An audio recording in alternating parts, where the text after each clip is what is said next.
салом рӯзатон хуш бошад. ба таваҷҷӯҳатон нашри навбатии барномаи иттилоотии хабарҳои рӯз бо тафсили хабарҳои соатаи Тоҷикистон ва ҷаҳон мустақиман дар рӯи мавҷи радиои Муҳоҷир.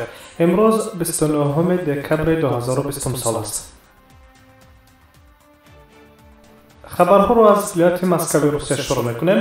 дар вилояти Москав заминаи мобилии маркази ягонаи муҳоҷирати вилояти Москав ки махсус барои муҳоҷирони меҳнатӣ таҳия шудааст, барои истифодабарӣ омода гардида истодааст. хабар медиҳад хадамоти матбуоти сарраёсати амнияти минтақавии вилояти Москав. гуфта мешавад ки аллакай зиёда аз 13,4 нафар ба заминаи нави мобилӣ ворид шудаанд ки пеш аз ҳама бо мақсади сода кардани пардохти пули патенти муҳоҷирони меҳнатӣ ин барномаи мобилӣ ба роҳ монда шудааст. яъне ин барнома махсус барои муҳоҷирон сохта шудааст ки пардохти патент барои кор дар Русияро барои онҳо осонтар мекунад. ба гуфтаи сардори сарраёсати амнияти минтақавии вилояти Москав Роман Каратаев, ҳоло ба шарофати заминаи мобилии мазкур муҳоҷирон ниёз надоранд ки маълумотро дар терминалҳои худхизматрасонӣ ё дар заминаи бонкӣ дастӣ ворид кунанд ва маблағи патентро пардохт кунанд. истифодаи барномаи мобилии мазкур бехатар осон буда вақти муҳоҷиронро низ дар пардохти пули патент сарфа мекунад. заминаи мобилӣ ва корбар зарурати пардохтро чанд рӯз пеш аз ба охир расидани пули патент хотиррасон мекунад ва инчунин дар бораи тағйироти муҳим дар қонунгузории муҳоҷират огоҳинома мефиристад, гуфтааст Роман Каратаев. қайд карда шудааст ки бахшҳои барномаи мобилии мазкур мунтазам бо иттилооти муфид оид ба қонунгузории муҳоҷират ва будубоши муҳоҷирон дар Русия нав карда мешавад ки донистани ин маълумотҳо барои муҳоҷирони меҳнатӣ зарур мебошанд, таъкид мекунанд намояндагони ҳукумати вилояти Москавии Федератсияи Русия. илова мегардад ки пардохти пули патент дар ариза бо истифода аз рамзи махсус хатогиҳоро ҳангоми ворид кардани тафсилот барои пардохти пули патент бартараф мекунад ки ин аз як ҷиҳат бехатар аст.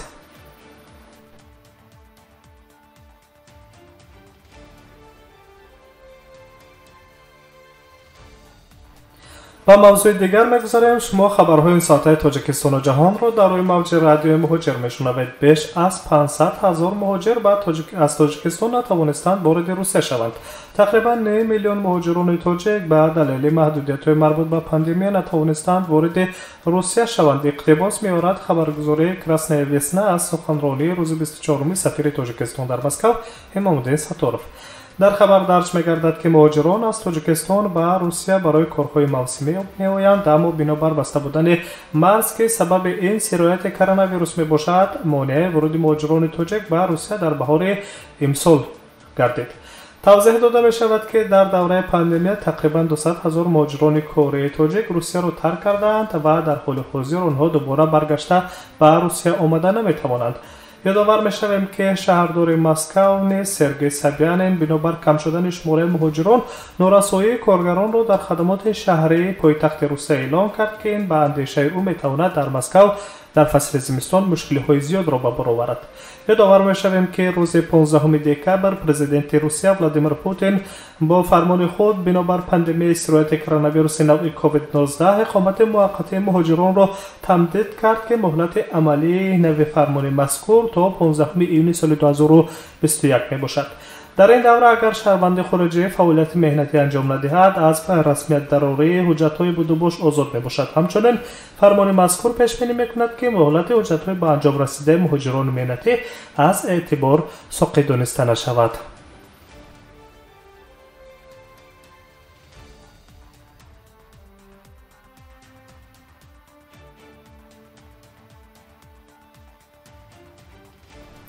идомаи хабарҳо дар Русия мемонем. дар Русия тақрибан дар ҳама минтақаҳо андозаи пардохти даромади шахсӣ барои патент аз ҷиҳати фаъолияти корӣ барои ҳар як шаҳрванди хориҷӣ муқаррар гардидааст, менависад портали migrantmedia.ru. пардохти патент бо назардошти коэффициенти умумӣ ва минтақавӣ ҳисоб карда мешавад. барои соли 2021 ин нишондиҳанда каме афзоиш ёфтааст. аз ин роҳ андозаи пардохти муқарраршудаи моҳонапулии патент низ дар соли 2021 барои муҳоҷирони меҳнатӣ тағйир хоҳад ёфт. дар робита ба маблағи пешпардохт барои патент аз моҳи январи соли 2021 аз 3,1 то 9,5 рублро дар бар хоҳад гирифт. арзиши ниҳоӣ дар ҳавзаи автономии Ямалон-Нец و حداقل در جمهوری اسیای شمالی اعلانیه مقرر کرده شده است. مثلا در مسکو نرخ پاتنت 5341 روبل، در ولایت مسکو 5092 روبل و در شهر سنت پترزبورگ 4000 روبل گفته می شود. پرداخت هر ماهی پاتنت در سال 2021 برای مهاجران مهنتی باید پیشکی 3-4 روز پیش از صحنه دادن پاتنت برای کار پرداخت شده باشد. یادآور می‌شویم که پیش پرداخت مقرر شده برای اندازه درآمد شخصی شهروند خارجی باید محض در وقت مقرر گردیده پرداخت کرده شود. در صورت پرداخت نکردن یا تأخیر انداختن پرداخت حتی برای یک روز پاتنت به طور خودکار از اعتبار ساقط دانسته می شود.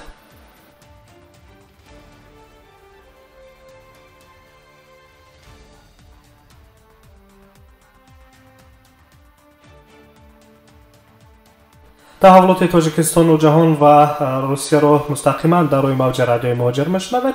فدراسیون روسیه برای مبلغ گذاری ساختمان مکتب‌های نو در تاجیکستان آغاز نمود. برای این به بنیاد اوراسیای رشد که از جانب بانک رشد اوراسیایی اداره کرده می شود مبلغ معین گذرانیده است. سازشنامه دخلدار و معاون وزیر مالیه فدراسیون روسیه تیمور مکسیموف و اجرا کننده وظیفه دیرکتور اجرایی این لایحه اندری شیراکوف امضا کردند. معلوم گردیده است که سازشنامه امضا شده برای ساختمان انشاءات تعلیمی در 5 شهر بزرگ تاجیکستان روانه خواهد شد. مبلغ گذاری به بازگشت ساختمان مؤسسه‌های تعلیمی روسبان در شهرهای دوشنبه، کلاب، خوجند، باختر و ترسونزاده به نقشه گرفته شده است. مبلغ نه تنها برای ساختمان بلکه برای تامینات مادی و تکنیکی مؤسسه‌های تعلیمی نیز روانه کرده می‌شوند.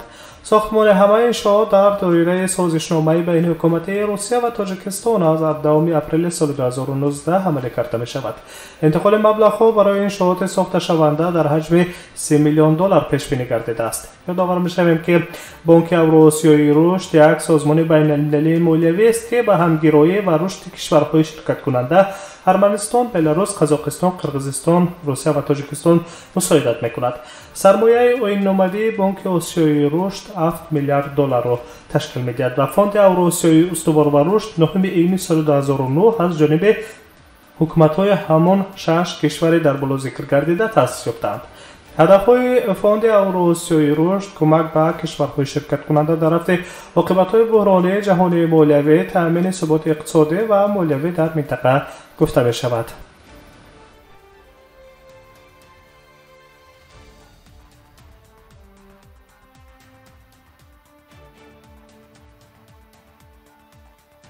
ادامه خبرها و از روسیه به تاجیکستان می‌رویم. شهردار دوشنبه رستم موملی گفته است که تنها در یک سال اخیر در پایتخت تاجیکستان تقریباً 24000 جایهای نو کاری با سبب به کار درآوردن کارخانه‌های نو و افزایش اقتدارهای کارخانه‌های موجوده تأسیس داده شدند. در این خصوص از مأموریت شهردار دوشنبه به رسانه‌ها خبر دادند. در سخنرانی خود در اجلاس نوبتی مجلس وکیلان خلق شهر دوشنبه که آخر هفته گذشته برگزار گردید، رستم موملی علاوه داشته است که تا سومین سالگرد استقلالیت دولت تاجیکستان تنها در دوشنبه زیاده از 14,000 انشاءات اقتصادی و اجتماعی به استفاده داده می شود و اینچنین اطمینان داده است که تا ماه سپتامبر سال 2021 در دوشنبه زیاده از 23000 جایهای نو کاری تأسیس داده می شوند.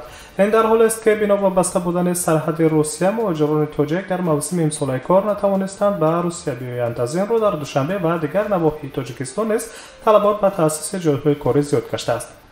قبلا مسئولان وزارت مهنت، مهاجرت و شغل اهالی تاجیکستان از گفته بودند که در سال 2020 خروج‌شوی شهروندان جمهوری جهت مهاجرت مهنتی کم به قید گرفته شد، زیرا بنا به تاثیر منفی کرونا ویروس سرحد اکثریت کشورهای جهان بسته باقی میمانند که این بر روند مهاجرت کاری خارجی تاثیر منفی رسانیده است. همچنین بنا به معلومات وزارت مهنت، مهاجرت و شغل اهالی جمهوری نزدیک به 90% آن شهروندان تاجیکستان که به مهاجرت مهنتی خارجی می‌روند روسیه را برای کار انتخاب می‌کنند و نزدیک 10% دیگر باشد جمهوری قزاقستان را برای کار و زندگی موقتی از روسیه دیده اولاتر می‌دانند.